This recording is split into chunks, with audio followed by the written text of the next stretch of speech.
about multi-threading in C++ or parallel programming in C++ with or using OpenMP. Now, before we get into the OpenMP and how do we use OpenMP, it's important to understand the concept of parallel programming in general. Now, to simplify the whole thing, you need to think about this.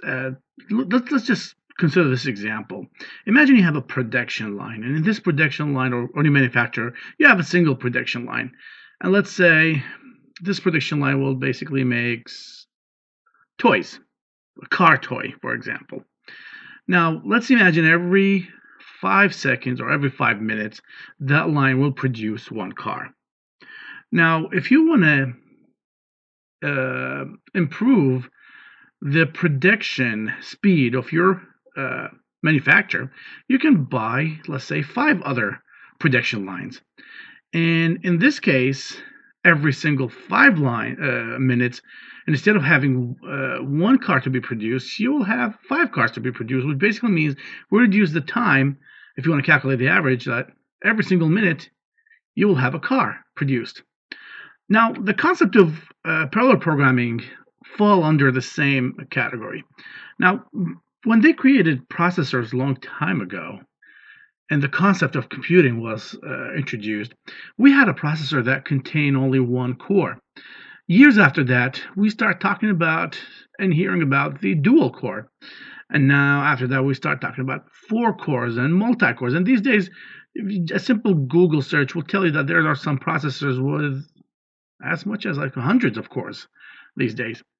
So now in a single chip, you will have multiple processors. And I can think now, if anybody would go and buy a computer, I would not settle with anything less than 4 cores.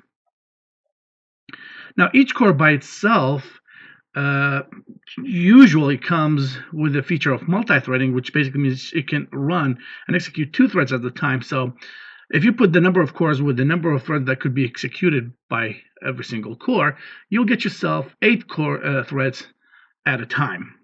Well, of course, we're going to get to talk about the threads later, but the idea here is, since I have a processor that has multiple cores and every single core can execute more than 1 thread at a time, so basically, instead of moving in a sequence form of executing for these instructions, which basically means you execute this first line, you move to the second line, you move to the third line, I can now make the processor execute multiple lines, if you will. It's not lines, actually, of code at the same time, which basically will end up improving the overall performance, which basically means the processor, the execution will be much faster. So parallel programming basically means the capability of having your processor to execute multiple instructions or multiple threads at the same time, which basically means the whole performance of the program will be improved based on that. Now, before I keep going, let me just give you a very basic definition of a thread. Threads could be considered or thought about as a simple block of code that has a job to do something. So that's basically what threads is. It's not a single statement. It could be a single statement, but it could be multiple statements. But overall, this block of code is designed to get something done. And we look at it as one unit, and we call that unit threads. So if you have a program, and that program, let's say, you can create 5 or 6 threads. Parallel programming basically will allow you to execute those threads at the same time, using the fact that you have multiple cores and each core can execute more than 1 thread at a time. So here we go. Let's just keep going with some definitions here. What is parallel computing? Is a form of computation that allows many instructions of a program to run at the same time in parallel. In order to achieve this program, of course, this is very, very important to understand. When you're going to execute those lines of code or those threads, they have to be independent from each other. And that's extremely important in parallel programming. So what is the meaning of independent? Basically, it means the results of a single thread doesn't rely or depends on the result of another thread. If that's the case, then parallel programming will not work very well for you. Again, remember here, those threads or those program or these instructions need to be independent for you to be able to use the concept of parallel programming. For example, if I'm asking you to calculate, well, we're going to see some examples later, but just to give you an idea, if the value of the current x relies on x before, like you get to one instruction in the line, so basically you got some relationship between those instructions.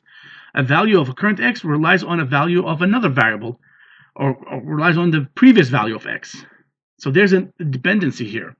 So for you to be able to perform this concept, basically the segment of the code need to be independent for you to be able to perform a parallel computing. A parallel computing could be achieved by using one single computer that has a processor with multiple cores, and each core has multiple threads, or you can have multiple computers to be used together to get the job done, which basically this has to be the case a long time ago, but these days we can have multiple cores in a single chip, so that's not a problem anymore. Okay, so let's keep going and talking about the concept of multi-threading or parallel programming. Now, when it comes to the efficiency of a segment of code that you're trying to use the parallelism or parallel computing with, overall the time that's going to be calculated equals the number of instructions that's going to be executed, which here is referred by I, multiplied by the time it takes, or the average time it takes to execute one instruction. Okay, so that's going to give you the total time for the execution. Now, when it comes to parallel computing, the idea here, the total time basically is going to depend on how many what's the percentage of the parallelism that you can apply in that piece of code. So for parallel programming, in ideal world, of course, we're going to see that this is really hard to get.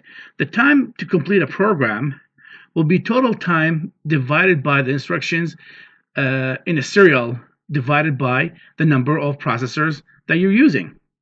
So what does that mean? Basically means if, let's say, you have 10 instructions, and let's say you can actually execute 5 at a time. So basically, if each instruction will take 1 second, so that's 10 seconds, but because you can execute 5 at a time, so you divide the 10 seconds by 5, you get 2. So the total time is going to be TP. Now, of course, this is a total, in an ideal world, which basically we're going to see this is somehow very, very hard to get. And the reason why it's very, very hard to get, because we have one condition, which we stated before, is those instructions need to be independent. Now, the question is that possible? Can I get a whole project with segment lines or instructions that are actually independent? The answer would be no. You cannot get that part. What's going to happen, basically, you have a program, percentage of that program will where you can actually apply parallelism to it, and another percentage of the program where it's impossible because there's a huge amount of dependency between those lines. So we have something called the speed up factor, which I asked the students questions about this in the final from the last year, and it was it's a question that I was looking forward to see the answer of the students, because it tells me how students were doing and how do they understand the concept. It was a math question more than a programming question. But the speed up factor basically is calculated by dividing 1 over P over N plus S. Now, what is P? P represents the percentage of parallelism that you have in that piece of code. N is the number of threads, and S is the percentage of the serial part. So imagine you have one thread, okay, and you have P and S. If you put P and S together and you divide it by 1, of course, for the P, you'll get 100%. So basically you're going to end up having 1 divided by 1, so the speed up factor is 1, which basically is not a big deal. But again, the more threads you have and the higher the percentage of the parallel you have in your code, the higher the speed up factor you will get. Okay, so just remember here, this is important to understand. And let me just try to maximize this part here. So you can see here, this is a speed up factor, and this is the time of execution. Sorry, number of processors, and this is the time. It's measuring the time here, and you can see here the highest the percentage you get. The percentage of the parallel is 0.95. You can see that the time speed up factor goes up, which basically means the process is going to be much faster. I remember the question was, if you have a program and the speed up factor was this number, and you have another scenario where the speed up factor was this number, tell me what is the size of the data or something. I don't remember, but I'm going to give you guys that question later when I get to that point. So as you can see here, let's go back here to this equation here. Speed up factor is basically a measurement of the efficiency of parallelism, and the speed up factor depends on the percentage of parallelism and the number of threads or processors you have in your program. Of course, the higher the number here, the more speed up factor you will get. Okay, so this is again mostly everything we need to know so far about parallelism. Again, it's the fact that you can execute multiple processors using multiple instructions at the same time using the multiple cores you have in that single processor, or if you have a network of computers. The speed up factor is defined, as you can see here in this equation. Now we're going to get into just a little bit of details related to parallel computing. Now, when it comes to the memory, remember here, any program is basically going to be dealing with data. We have two scenarios or two cases when it comes to memories. We have what we call shared memory, and we have distributed memory. Distributed memory basically means whenever you create multiple threads, and each thread, for example, will have access to a variable. So with distributed memory, every single thread will have its own version of that variable, which is going to have its own value of that variable. And that's basically what we mean by distributed memory. So you can see here in distributed memory configuration, each processor has its own local memory, and it's connected to the other processors by some kind of network. What is the advantage of this? Using distributed memory will parallelism scalable. Okay, that's one of the advantages. Increase the number of processors. The size of the memory available also increases. I think the disadvantage is that the quantity. It can be quite difficult to write distributed memory parallel program, and program cannot easily be made parallel after it's been written. So in general, overall, the idea here is very simple. With distributed memory, every single thread or basically will have its own memory to store the data and information. Now, as the opposite of that, we have what we call shared memory, and basically means you have a single variable, and then every single thread will have access to that variable. Now, this could be a reason for a lot of problems, and we're going to talk about them later. And one of the problems is what we call the bottleneck. Basically, since multiple threads are trying to execute at the same time, and they're going to try to have access to the same memory at the same time, that could lead to some problems. It's kind of makes more sense to use shared memory in parallelism. And that's the whole concept here. Basically, you can have multiple threads, and all these CPUs will have access, or threads will have access to the same memory at the same time. Now we'll see how OpenPM actually handle this scenario. Okay, now before we start talking technically about OpenMP, let me just refresh your information about the whole concept. Number one, we do have the concept of multithreading or parallel computing was introduced after we start seeing in the market processors with multiple cores, and it only makes sense to use that feature, that technology, to improve the performance of the system, which basically means you can get multiple instructions to be executed at the same time.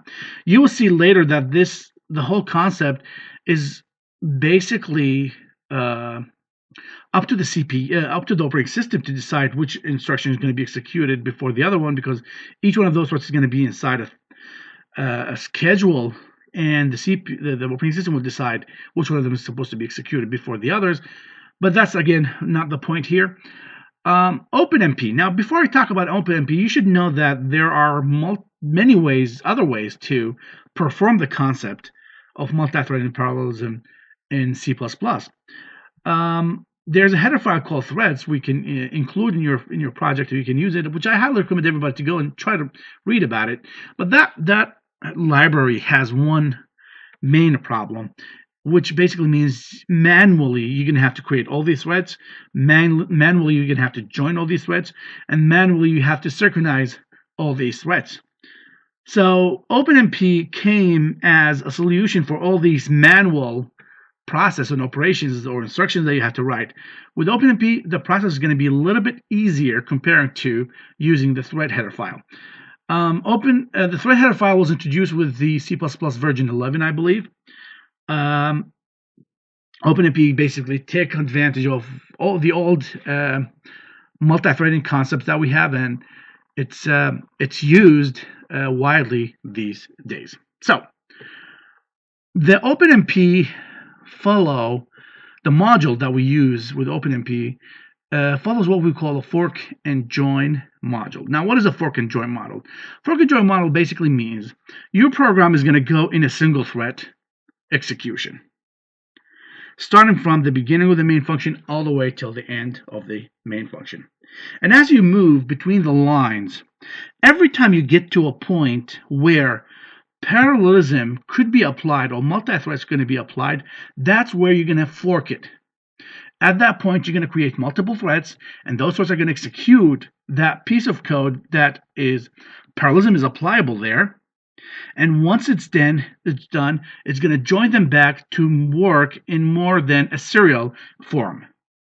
So the idea here is, whenever you're going to write an OpenMP project and use this and utilize this technology, is your program is going to work in a single thread module, and then while you're moving from one instruction to the other, at a certain points in your code, you would notice, depending on the problem you're trying to solve, that this piece of code could be solved or could be utilized.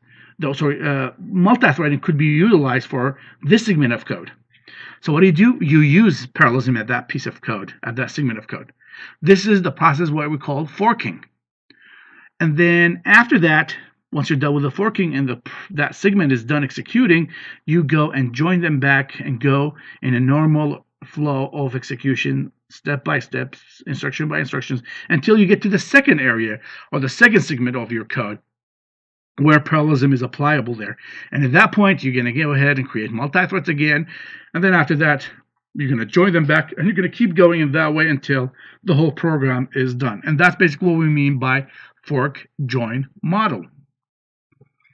Now, before I jump into the using of OpenMP, we should know some facts. Number one, Visual Studio doesn't come by default recognizing this header file. So if you try to use it, it's not going to work by default. There's some settings that you need to change before you'll be able to use OpenMP. So I do have this project here. Now if I go and click here in my project and I go to properties, come on. Okay, so here we go. This is my window. Now let me see here. I think you should go to general properties. No, I think it's, let's see here, general. Try to remember here. Give me one sec. So I had to do some research. I totally forgot how to get there. So you go right click here. You go to properties, and then you click on C++, you click on languages, and you can see it here, OpenMP support. By default, is not supported. So you have to come here and click on yes. And you click apply, and now you can use OpenMP. Okay, so what do we do here? First of all, you need to come here and include that header file. So include, you can type open, I think it's OMP.h. Let's see, yep, he likes it. Let me just make sure that I'm not OpenMP.sch, okay, using std header file. Okay, now what I'm going to do, I'm just going to copy the code from here, and I'm going to paste it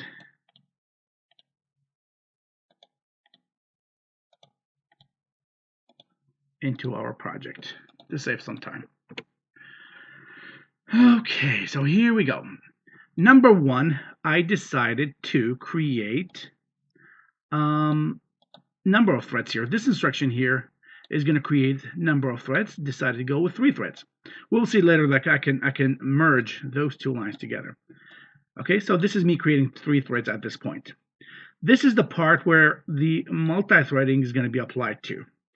And to start that block of code, you have to start with the keyword pragma, pound, OpenMP, and parallel. And then after that, in this area here, I am going to create a new variable. I call it ID. And this is, again, just a demonstration. I will say get the number, the thread number. So I decided that I'm going to have 3 threads. Each thread would have an ID number. And then I'm going to show those numbers, the world ID, and then hello ID and world ID. And I'm using printf. Now, printf here, this is something we borrowed from C programming language, printf. The reason why we're not using cout, because cout will give you a little bit of messy results. And I'm going to show you what do I mean by that. But let me just increase the number here. Let's put 8, for example. 8 threads. I'm going to run this project, and we'll see what's going to happen.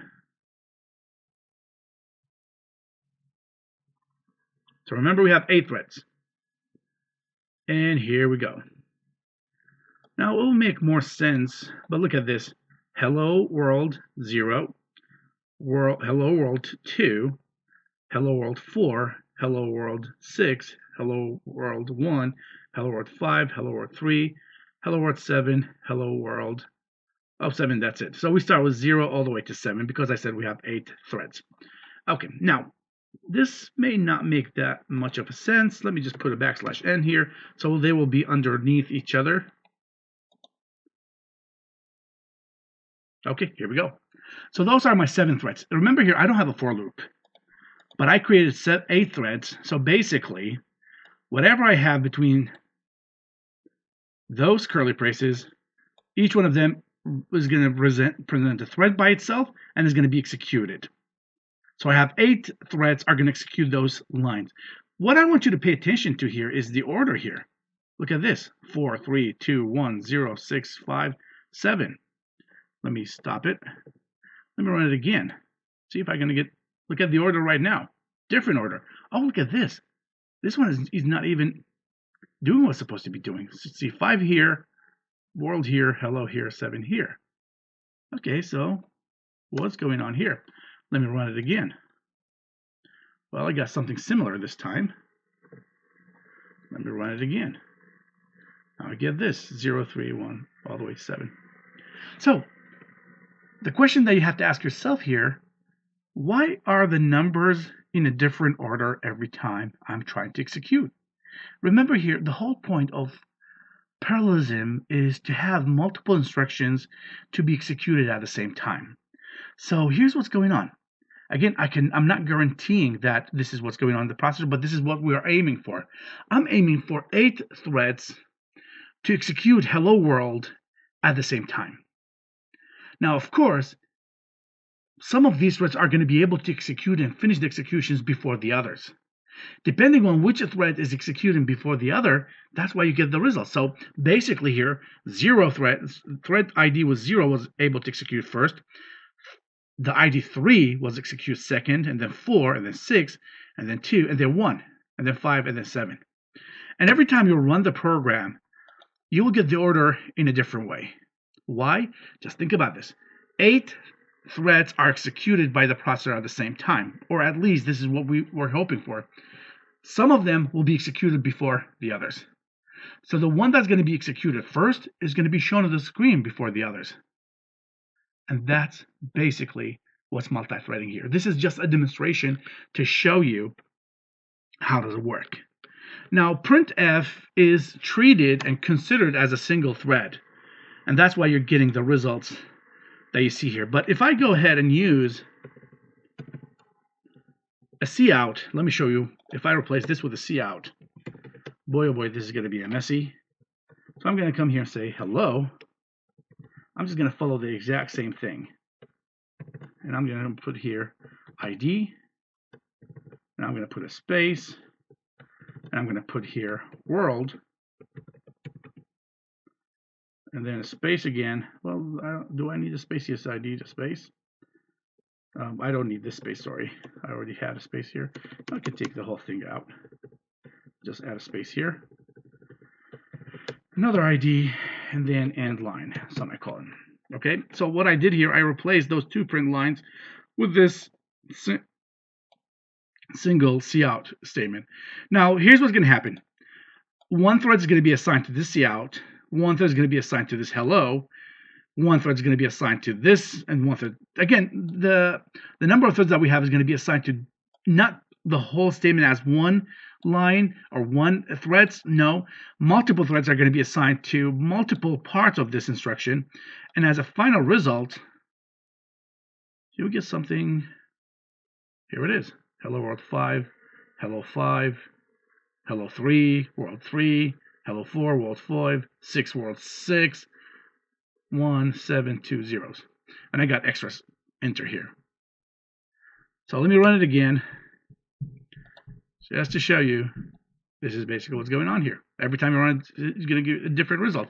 This is a problem because this is where synchronization is a problem. We're going to talk about synchronization later to fix that type of problems, but we're going to put that on the side. So to avoid having something like that, we need to make sure that that block of code will contain pieces of code that's going to be treated as one thread. And that's what's going on with the printf here. Even though I have two printfs, but the whole segment of code here is basically going to be treated as one thread, is going to be executed by one thread. But having the program to execute this line of statements, sometimes this part is going to be treated as a thread, this part is going to be treated as a thread, this part is going to be treated as a thread. The end line by itself is going to be treated as a thread. And as a result, multiple threads executed at different speeds and different timing, and that's why you don't get the order that you think it should go with. So let me run it again for the last time. Look at this time. I got extra spaces here, 1, 2, 3, and I got hello world 7, hello 6, and 6. Anyway, I can take that away now, and let me take this print line. You know what I can do? I can put them in a single line. It should work with no problems. I don't know why did I have to put them this way. I'm just going to come here, put it this way, and then I'm going to have to come here and type another ID. Now if I take this away, let's run it. And here we go, 0, 5, 4, 6, 3, 2, 1, 7. Okay, so this is how OpenMP works. Now, let me just tell you something. Something this simple, 1, 2, 3, 4 lines of code. If you want to go and use the include header file thread header file, it's not going to be as simple as those 5 lines. You're going to have to manually create those 8 threads and join them together and fork them and all these kind of details, which again, that's the whole reason why we are using OpenMP. Now, one of the things that you have to understand with OpenMP, spacing is an issue. I'm not sure, but let me just try this. See, immediately, error. So it has to go down here. So white spaces here is a kind of an issue. Now, of course, I'm gonna show you some examples about what is the point of all of this, but at the beginning, at least, we just need to understand how does it work. So far, and this is extremely important, there is a level of independency between the threads that I run here. Each one of them is going to show me the results hello world with the ID number, but there is no thread that depends on the results of another thread. This is what we call independency. And whenever you have independency between the line that you're trying to execute, this is the part where you can apply multi-threading to it. The moment the result of one instruction depends or rely on a previous instruction, or the result of a current thread executing depends on the result of the previous thread executing, basically we don't have a previous and current and next threads in parallelism, because we don't know which one of them is going to be executed before the others. If you can guarantee the order, then you have no problems, but the order will never be guaranteed. So that's going to be a problem. Now, before I continue, just to give you an idea, last semester I asked the students to perform some operations using multi-threading, and I asked them to execute that project using 2 cores and 4 cores and 6 and 8 cores. And I asked them to measure the time of execution and to tell me, what do you notice from the results? And they noticed the following. I'm going to try to see if I can send you guys this project just to play with it. It's not necessary that you have to complete it. And I think it could be actually part of the assignment. I don't know. Anyway, the idea here that you should know is whenever you apply multi-threading to a small amount of data, you will notice single threading will work much faster than multi-threading. So if that's the case, then what is the whole point of multithreading or parallelism here?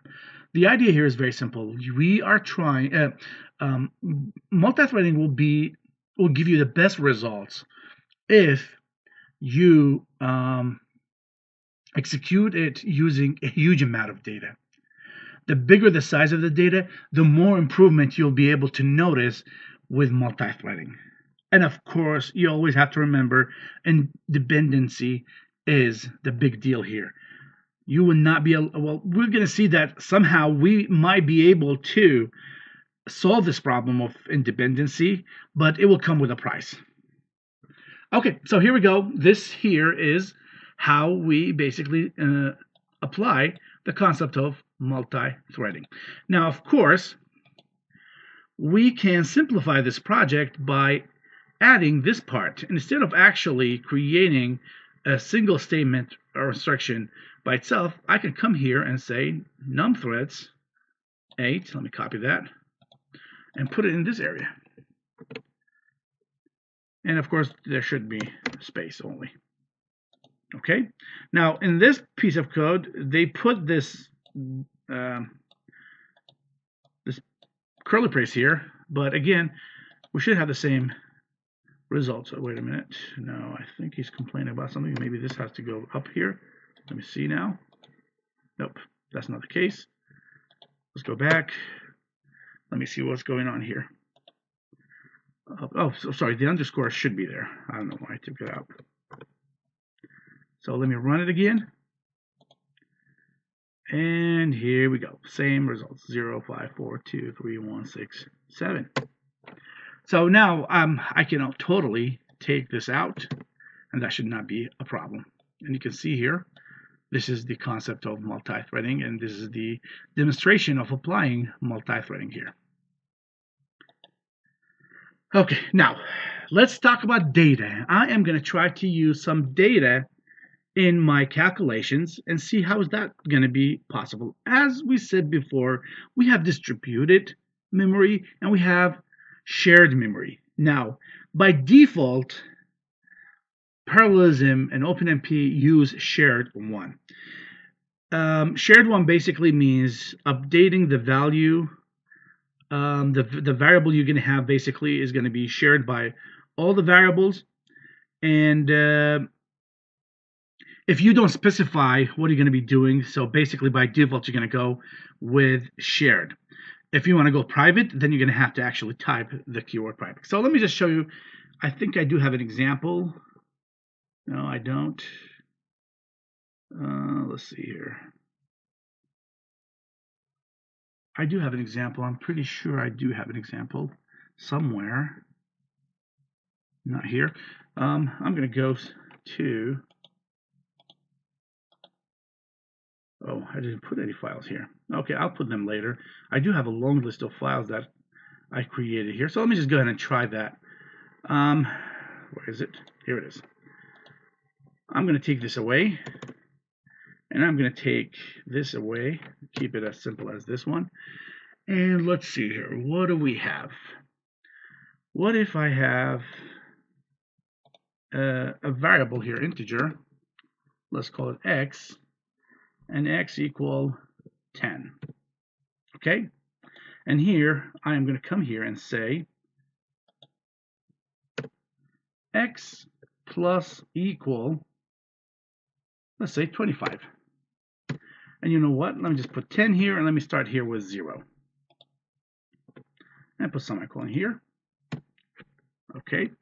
Now, instead of showing me the ID here, I want you to show me the current value of x. Okay. So I do have a variable called x. I set x to 0. And inside this segment of code, I am updating the value of x. Well, he doesn't like something here. Let's see here.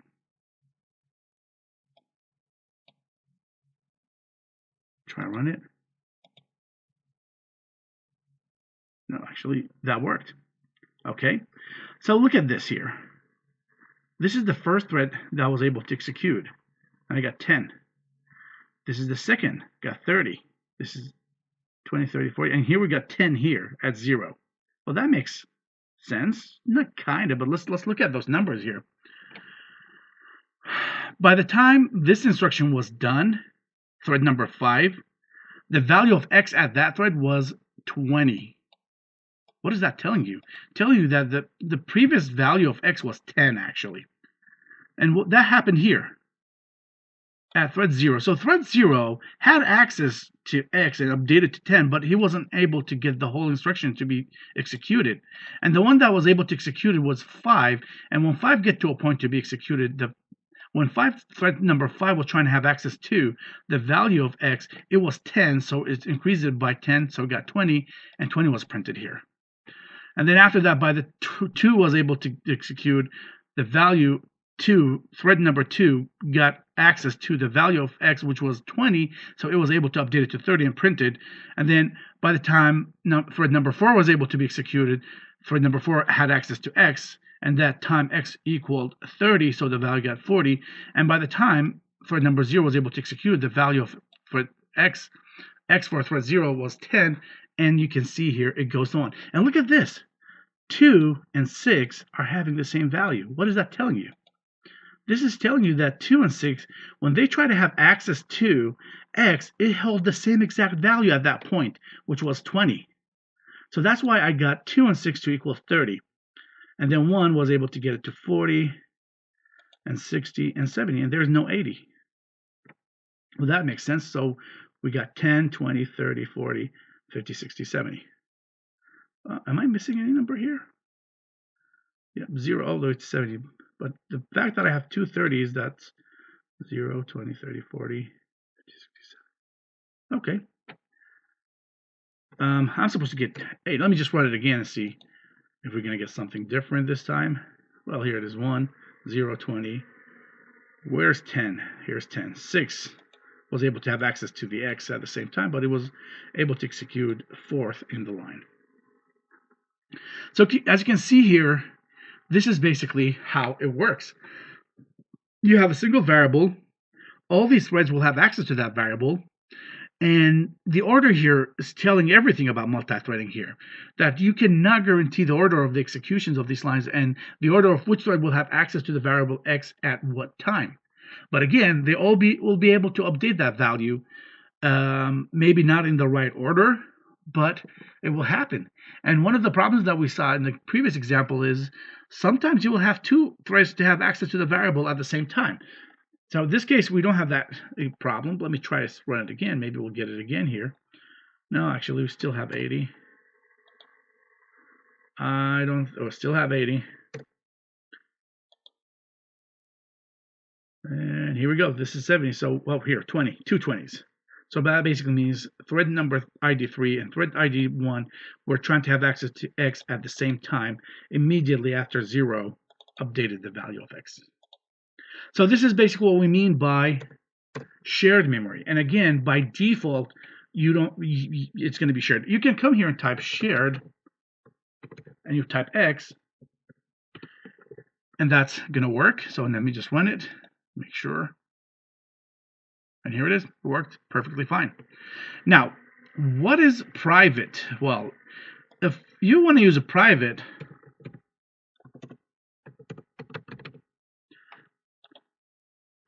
here's how it's gonna. If I run it this way, it's gonna complain. It's not gonna work. This X here is gonna be not considered as a global variable, so I have to take this out. And I can come here and say integer X, set it to 10. And now it's gonna. If I run it this time, you would notice that. Oops, what are you complaining about? Let me see here.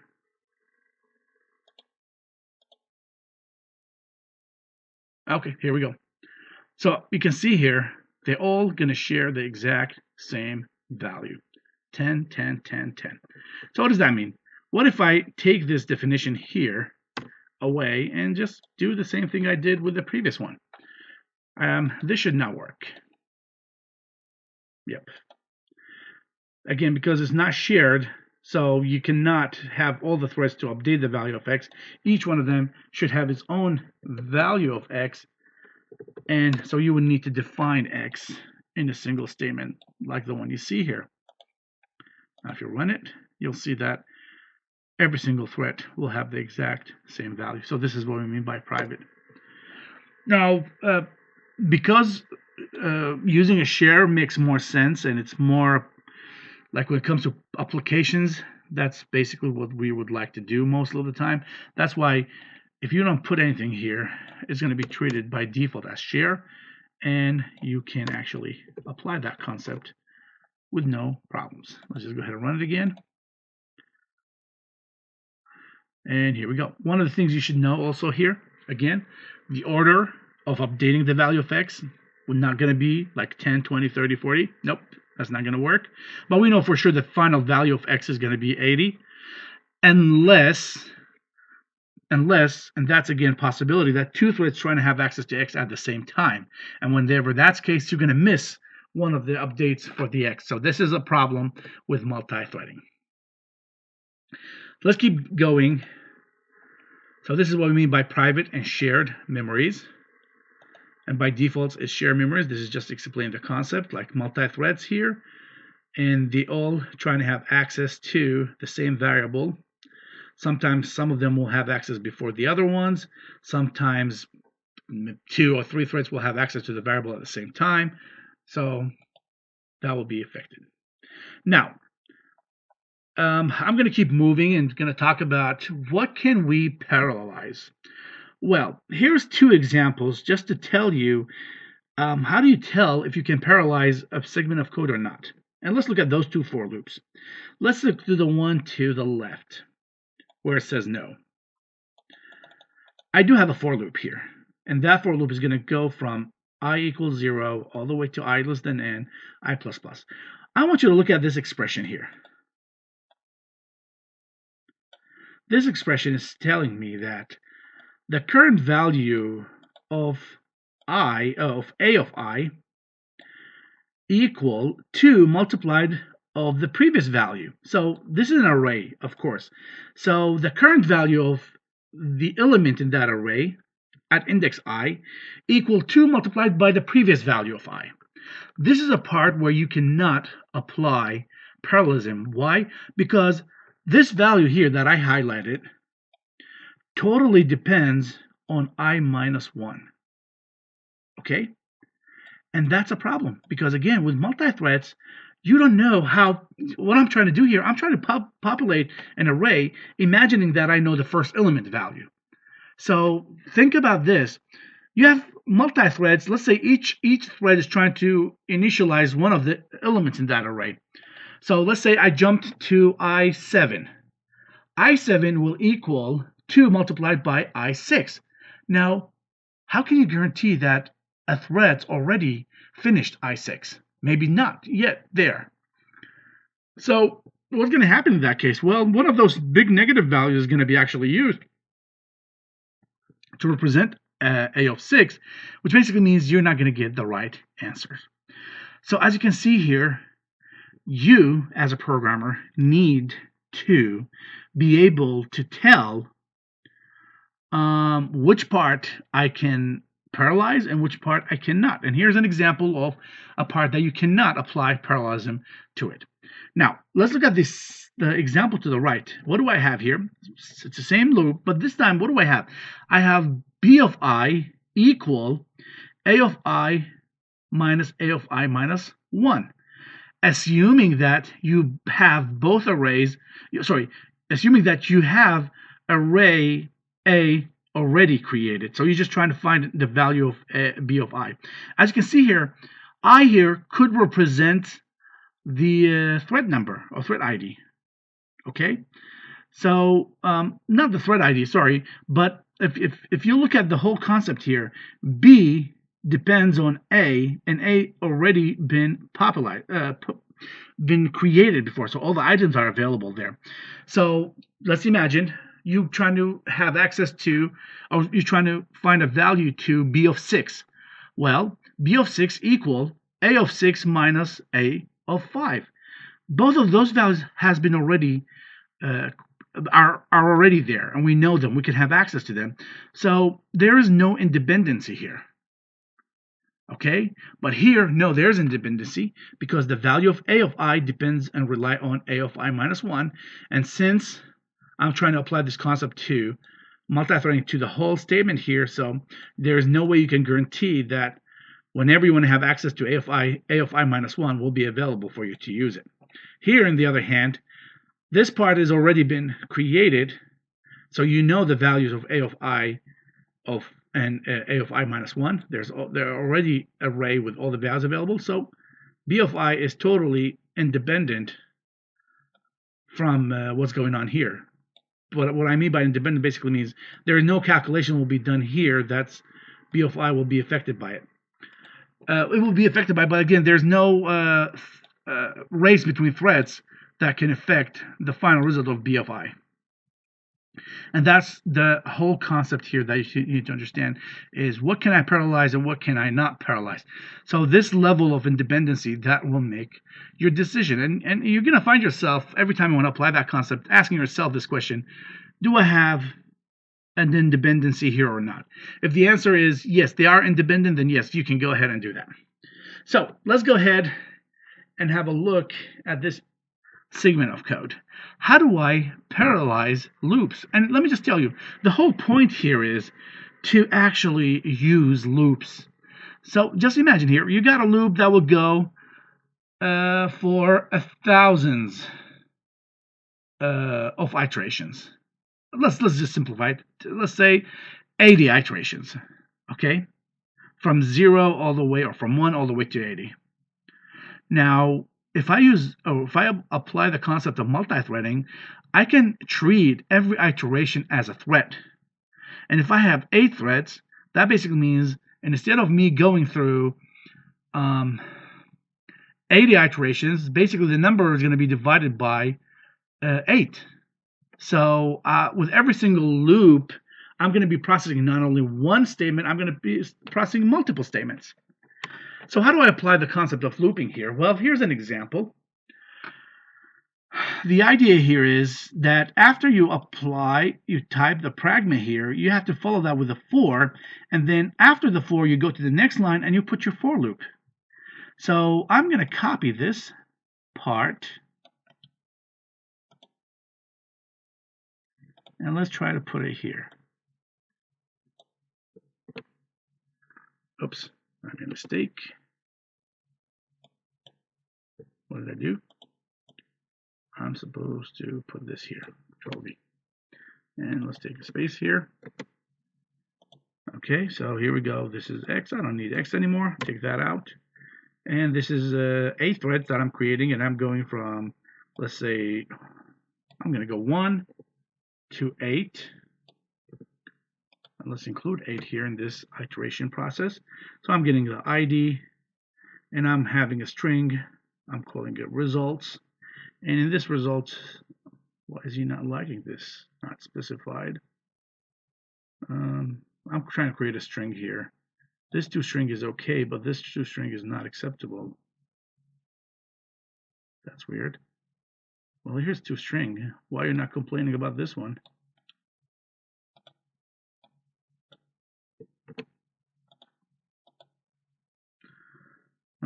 Maybe I need to include the string header file. String. Okay, yep, that was the problem.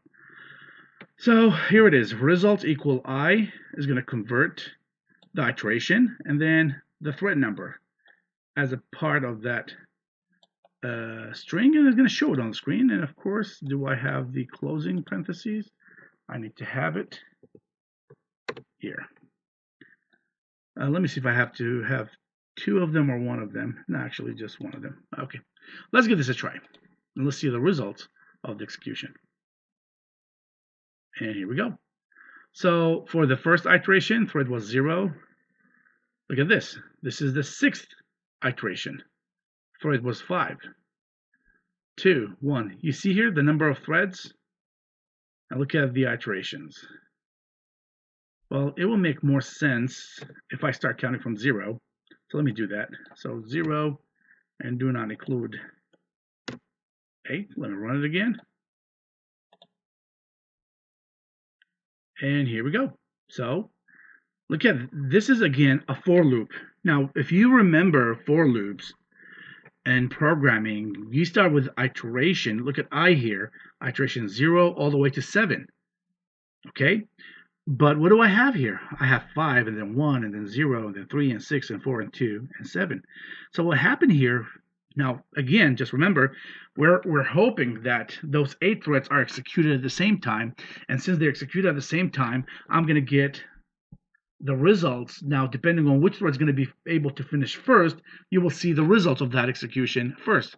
And in this order, you got 5 executed first, and then 1, and then 0, and then 3, and 6, and 4, and 2, and 7. Let me put 16 here, for example.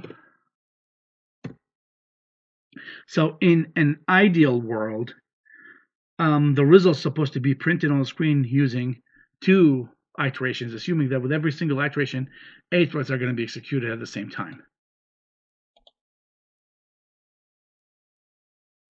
And here we go. Well, I was able to get 0 first, and then, oh, look at this. 14, 6. So you can see here the iteration is going, but the threads are repeated. 0, 0, 1, 1, 7. So every thread is supposed to be repeated 2 times. Let's see here. 0, 0. Actually, 3 times you got 0. Okay, so what am I missing here? 2 times, 1 3 times, 3 2 times. Yeah, I can guess we're missing some threads here. Let's see the iterations. 0. Oh, there's no 1 here. There's 1. There's 2. There's 3 somewhere.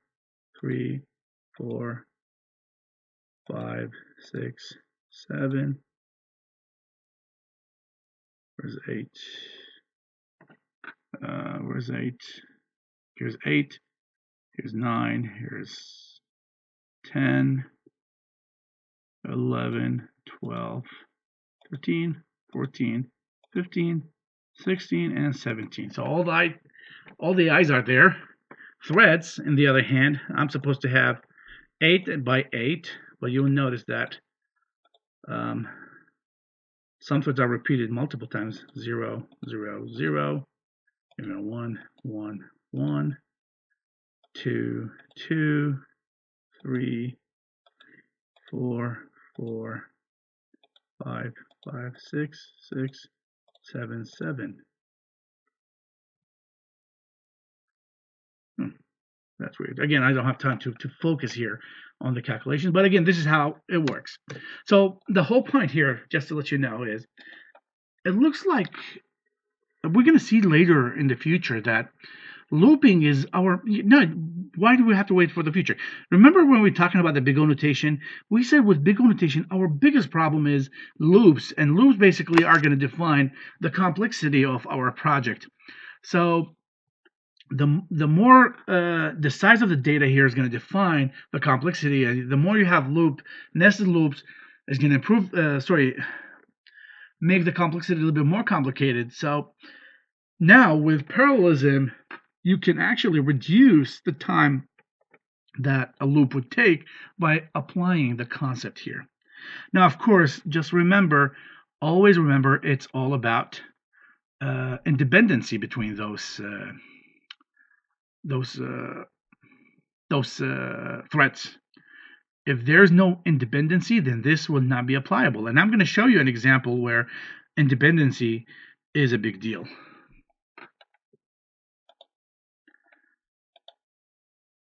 So this is a loop. Okay, here it is. Let me just show you this case of a for loop.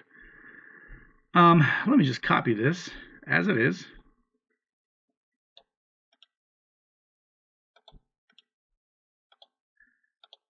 And I'm going to put it here. So what do I have here? I have a counter, set it to 0. I have a max, set that to million. And I have a for loop that's going to increase the count here by 1. So by the time I'm done with this loop, I'm supposed to get 1,000,000 printed on the screen, which basically makes perfect sense. Let's see here. And here it is, 1,000,000. Now, what if I want to apply the concept of multi-threads here? Well, let me just show you what's going to happen. I'm going to copy this. Well, you know what? Let me just copy this. And I'm going to put it here.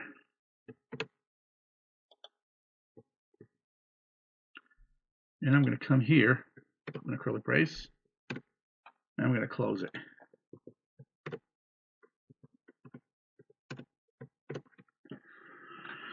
Okay, so let's look here. What is going on here? I do have a for loop, and I'm going to apply the concept of parallelism here, and I'm using 8 threads here.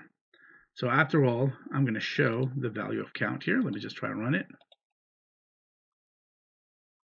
And look at the value here.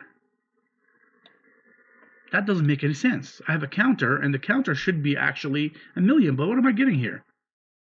262,805. So I just want you to remember those numbers, 262. Okay, let me run it again. Look at this, 447. Let me run it again. 444. Let me run it again. 367. Okay, so the question that we have to ask ourselves, what is going on here? Why am I getting incorrect value here? Well, I want you to think about this. This is we have 8 threads are executing with every single iteration, okay? Each one of those threads is trying to update the value of of count, incremented by 1. Now, the question I want you to ask yourself, how many of those threads are trying to have access to the count variable, and update it at the same time?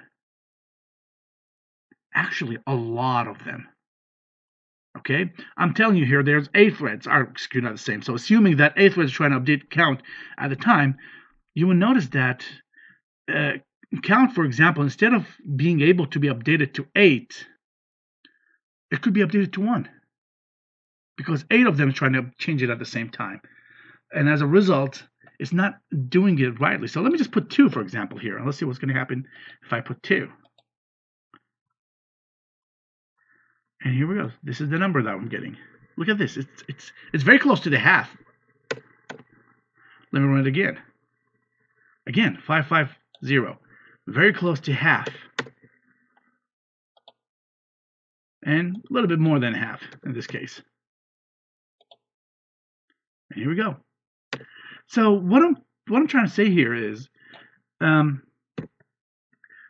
you have multiple threads are trying to have access to count variable and increase it by 1 at the same time. As a result of this change that is applied to count, count will never give you the right value, because by the time you end with the iteration process, the final value of count is not going to be 1,000,000, because what happened is multiple threads try to increase the value of count at the same time. And as a final result of that, we didn't get the right answer. So this is, again, a very, very special and important case that you have to pay attention to whenever you deal with for loops. This is a case where multiple values are trying to have access to the same variable at the same time. And as a final result, this will not be correct. So this is something that you have to put under your consideration.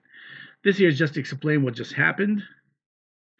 And whatever happened here has a name, and that name is called race condition. Now, race condition is the biggest problem that we have in multithreading or parallelism computing.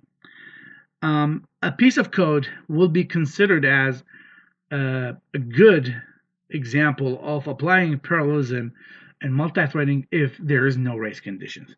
If there's a race conditions, that basically means you have a level of dependency, and because you have a level of dependency, then that basically means you cannot apply it. Also, another problem here is race condition is basically when multiple threads, that's the definition of it, when multiple threads are trying to have access to the same variable at the same time.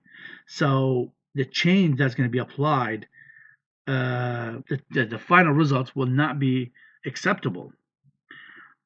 Here's the example that we're talking about. Here's another one, very similar to the one that we have there. So you have, for example, this statement here: count equal count plus 1. Count to the left is going to be treated by a thread, and count to the left plus 1 is going to be treated as a thread. But again, you cannot guarantee that thread 2 will be able to execute before thread 1. So that's, again, the problem that we have here. Both of those threads are trying to have access to the same segment of code or variable at the same time. And because of that, we have what we call a race condition, and the race condition will cause a lot of problems. And this is one of those examples. A very simple counter, and that's a really, really big deal. This part here, this is just to show you an example of race conditions. Imagine a husband and a wife. They have access to, they have two debit cards, and they went to 2 different ATM machines, and they try to withdraw $1,000 from their account at the exact same time. Okay, so there's one variable. Imagine that variable is their bank account balance. They have $1,000, and they're trying to have access to that bank account at the same time. So one of them will get 1,000, the other one will get 1,000. In reality, they only have 1,000, but 2 people are trying to have access to the variable at the same time.